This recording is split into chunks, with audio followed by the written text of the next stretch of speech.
Hello friends and welcome back to my YouTube channel commerce का ज्ञान। आज हम लोग शुरू करने जाने वाले क्लास 11 कैश बुक चैप्टर। ठीक है, कैश बुक इंपॉर्टेंट चैप्टर है और इसके रिलेटेड काफ़ी सारे एग्जांपल्स फ्रीक्वेंटली आपके एग्जाम्स में आते भी है। ठीक है, और अंडरस्टैंडिंग पॉइंट ऑफ व्यू से कैश बुक बहुत ही ईजी चैप्टर है। ठीक है, तो इस वीडियो में हम लोग करेंगे कि भाई उसका मीनिंग क्या है, फीचर्स क्या है, कौन से टाइप ऑफ कैश बुक्स आपको प्रिपेयर करनी है, उसके फॉर्मेट क्या है, फिर हम लोग एग्जाम्पल भी देखेंगे ताकि आपको जो इंट्रोडक्शन वाला पोर्शन है वो इजीली क्लियर हो जाएगा। ठीक है, तो चलिए स्टार्ट करते हैं। सबसे पहले अब कैश बुक मीनिंग क्या होता है। कैश बुक नाम से ही पता चल रहा है कि भाई ये ऐसी बुक है कि जिसमें हम लोग सिर्फ कैश ट्रांजैक्शंस रिकॉर्ड करते हैं, राइट। और कैश बुक सेपरेटली मेंटेन करने की ज़रूरत क्यों पड़ती है, उसका रीज़न क्या है कि जैसे कि हम लोगों ने प्रीवियस वीडियो में देखा था कि हमने जर्नल एंट्रीज वाला चैप्टर किया था। ठीक है, लेकिन प्रैक्टिकली जब हम लोग एज एन अकाउंटेंट आप मान लो कि कहीं पे भी काम कर रहे हो, राइट, तो सारे ट्रांजैक्शन सिर्फ और सिर्फ जर्नल में रिकॉर्ड करना पॉसिबल नहीं होता। इसलिए हम लोग क्या करते हैं, उसको डिवाइड करते हैं कैश बुक में, ठीक है, फिर सेल्स बुक में, परचेस बुक में, उसी तरह से sales return, purchase return, right. तो ये सारी चीज़ों में हम लोग क्या करते हैं, ये जर्नल को डिवाइड कर लेते हैं। These are also known as subsidiary books. ठीक है, इनको क्या बोलते हैं, सब्सिडियरी बुक्स। तो ये चैप्टर कंप्लीटली आपका फोकस करेगा ओनली ऑन कैश बुक। इसके बाद वाला जो चैप्टर है, ठीक है, उसमें हम लोग डिफरेंट सब्सिडियरी बुक्स को कवर अप करेंगे, जिसमें सेल्स बुक है, परचेस बुक है, sales return, purchase return, journal proper. Journal proper मतलब कि जो जर्नल एंट्रीज हम लोग यूजुअली करते हैं। ठीक है, लेकिन कुछ एंट्रीज ऐसी है कि जो हमें जर्नल में सारी चीज़ें एक साथ मतलब कि नहीं पकानी, राइट। तो हम लोग क्या करते हैं, उसको डिवाइड कर लेते हैं ताकि ईजी हो जाए हमारे लिए ट्रांजेक्शन्स को आइडेंटिफाई करना। चलिए स्टार्ट करते हैं कैश बुक से। Now what are the features, right. Meaning जैसे कि मैंने बोला कि ऐसी बुक है जिसमें सिर्फ हमें कैश ट्रांजेक्शन्स रिकॉर्ड करने, लेकिन फीचर्स में क्या है, only cash and bank transactions are recorded. ठीक है, कैश बुक में एक सिंगल कॉलम कैश बुक होता है और दूसरा होता है डबल कॉलमनर कैश बुक। ठीक है, तो डबल कॉलम में आप लोग कैश अकाउंट और बैंक अकाउंट, राइट, ये दोनों चीज़ें मेंटेन कर सकते हैं, राइट। बिकॉज किसी भी बिजनेस में कैश ट्रांजेक्शन और बैंक ट्रांजेक्शन सबसे ज़्यादा होने वाले हैं, राइट। कैश बुक में आपके पास ये फैसिलिटी है, या तो आप लोग सिंगल कॉलम में चले जाओ या तो डबल कॉलम में। चलिए, only cash and bank transactions are recorded. अब cash and bank receipts, right, cash and bank receipt मतलब कि पैसा मिल रहा है, या तो कैश में मिल रहा है या तो बैंक में मिल रहा है। ठीक है, चेक मिल रहा है। अगर रिसीट है तो क्या करना है, डेबिट साइड पे रिकॉर्ड करना है। क्या करना है, डेबिट साइड पे रिकॉर्ड करना है। ठीक है, और अगर कैश एंड बैंक पेमेंट है, ठीक है, मैंने किसी को पेमेंट किया तो क्या करना है, क्रेडिट साइड पे रिकॉर्ड करना है। अब इसका लॉजिक क्या है, कैश एंड बैंक अकाउंट हमारे लिए क्या है, एसेट है, and assets are always debited. ठीक है, तो जो भी ओपनिंग बैलेंस है वो भी हमें डेबिट करना है। अगर मुझे रिसीट मतलब कि मुझे पैसे मिल रहे हैं तो मेरा क्या होगा, cash and bank balance increase होने वाला है। ठीक है, तो मॉडर्न क्लासिफिकेशन में हम लोगों ने पढ़ा था कि अगर आपका एसेट का बैलेंस इंक्रीज होता है तो हम लोग क्या करते हैं, हमेशा डेबिट करते हैं। इसलिए कैश और बैंक बुक में रिसीट है तो डेबिट साइड पे लिखना है, राइट। अगर हम लोग पेमेंट करते हैं तो हमारा एसेट का बैलेंस क्या हो रहा है, डिक्रीज हो रहा है, कैश एंड बैंक बैलेंस। अगर डिक्रीज होता है एसेट में तो क्या करते हैं, क्रेडिट करते हैं। सो दिस इज द लॉजिक, बहुत ही सिंपल है। यहीं से आपका 80% ऑफ एग्जाम्पल तो सॉल्व हो रहा है, बिकॉज जो भी एग्जाम्पल आपको दिया होगा आप लोग इजीली आइडेंटिफाई कर पाओगे कि भाई वो रिसीट है कि पेमेंट है। तो बस रिसीट है तो सीधा डेबिट साइड पे लिख दो, पेमेंट है तो क्रेडिट साइड पे लिख दो। यस, कुछ एडजस्टमेंट होंगे जो हम लोग आगे कवर अप करेंगे, लेकिन this is the main crux of the chapter. ठीक है, चलिए, the third is recorded in chronological order. ठीक है, डेट वाइज आपको कैश बुक में एंट्रीज करनी है, क्लियर। अब हम लोग उसका फॉर्मेट देख लेते हैं। फॉर्मेट भी बहुत ईजी है कैश बुक का। उससे पहले कैश बुक का क्लासिफिकेशन, ठीक है, कैश बुक का क्लासिफिकेशन जैसे कि मैंने बोला, सिंगल कॉलम, ठीक है, फिर डबल कॉलम, और काफ़ी लोग पेटी कैश बुक भी मेंटेन करते हैं, पेटी कैश बुक। ठीक है, so these are the basic 3 types of cash book.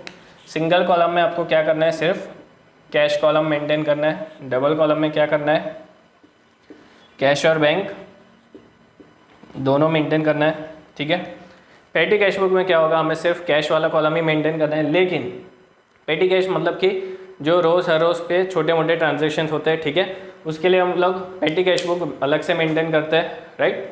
चलिए, so this was the classification. चलिए फटाफट से एक एग्जांपल देखते हैं, ठीक है। So this is the cash book, जो आपका डेबिट साइड है और क्रेडिट साइड है। क्लियर, डेबिट साइड मैंने आपके अंडरस्टैंडिंग के लिए लिखा है, it is your receipt side, and credit side is your payment side. Exam में रिसीट और पेमेंट लिखने की ज़रूरत नहीं है, this is only for your understanding, ठीक है।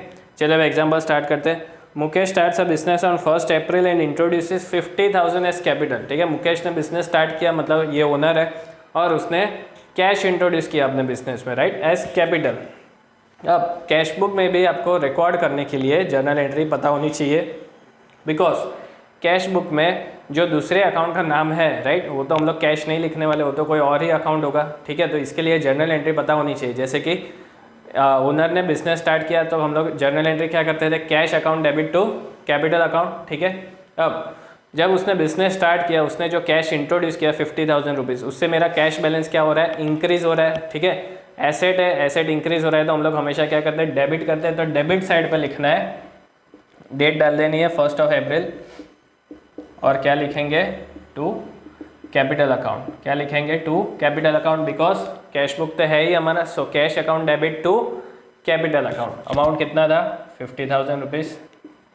Clear, so this is a receipt for us. Second, goods are purchase on 2 April for 20,000। अब गुड्स हमने परचेज किया है। जब हम लोग गुड्स परचेज करते हैं तो मेरा कैश बैलेंस क्या होगा, इंक्रीज के डिक्रीज, ऑब्वियसली डिक्रीज होगा। सो पेमेंट साइड पे रिकॉर्ड करना है, right. 2 April by purchase, by purchase कितना है, 20,000 रुपीज़, ठीक है।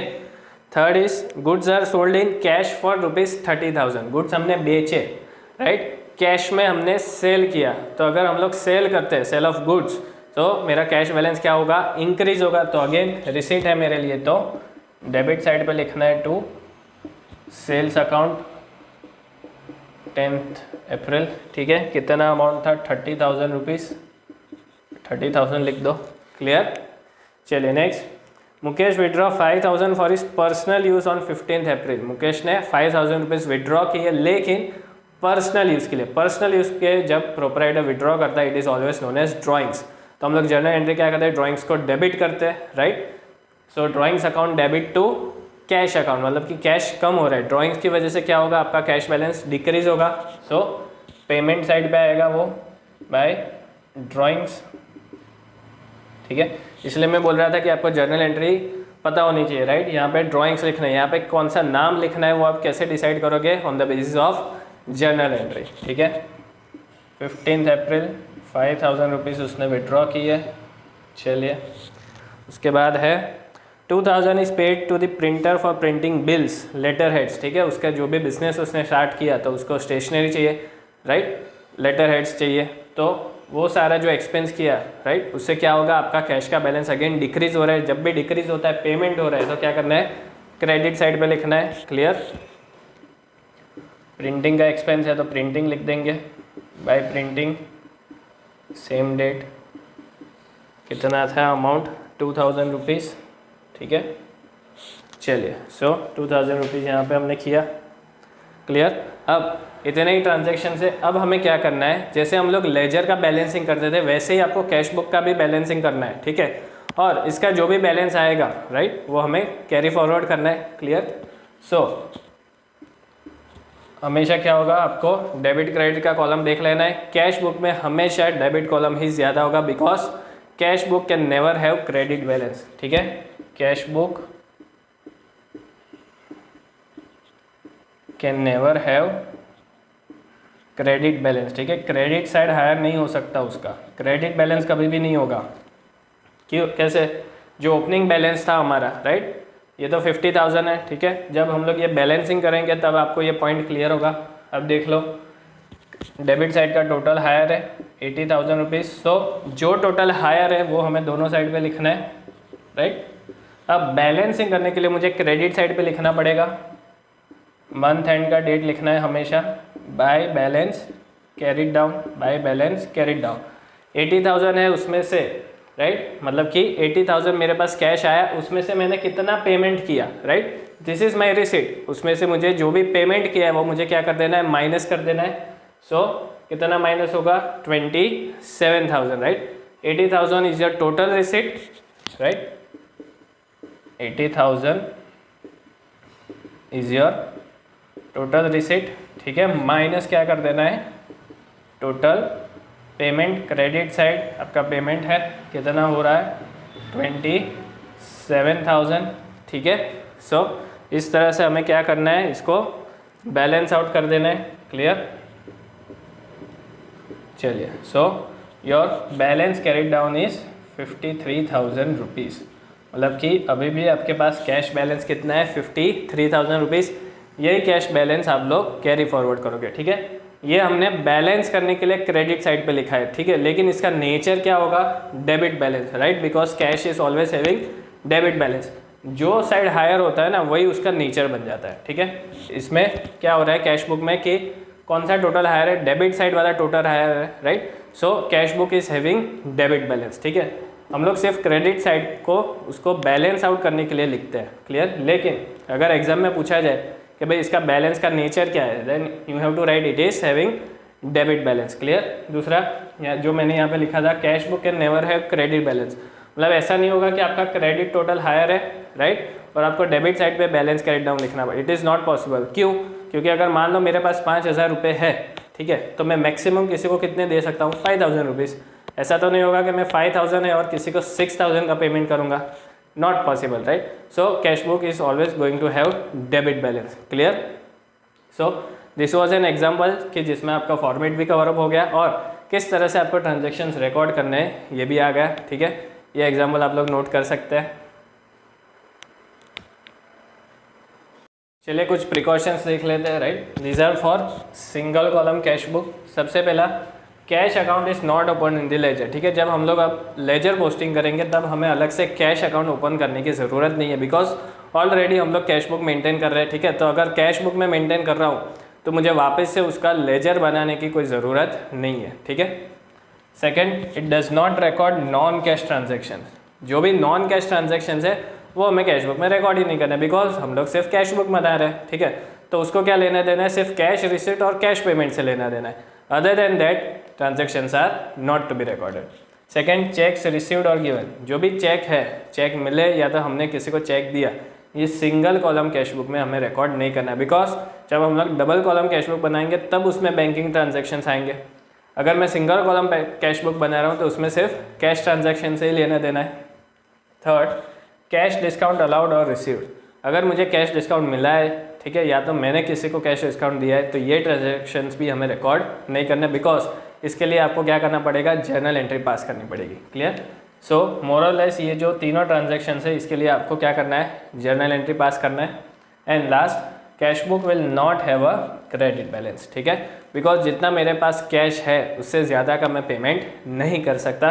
सो that is why cash book will not have a credit balance. So this are the precautions for a single column cash book. हम लोगों ने एग्जाम्पल भी देखा, ठीक है। So I hope guys you are clear with the concept of single cash book. अगर video का content अच्छा लगा हो तो ज़रूर इसे लाइक करें, शेयर करें और कमेंट बॉक्स में जाकर कमेंट करना ना भूलें। Thank you.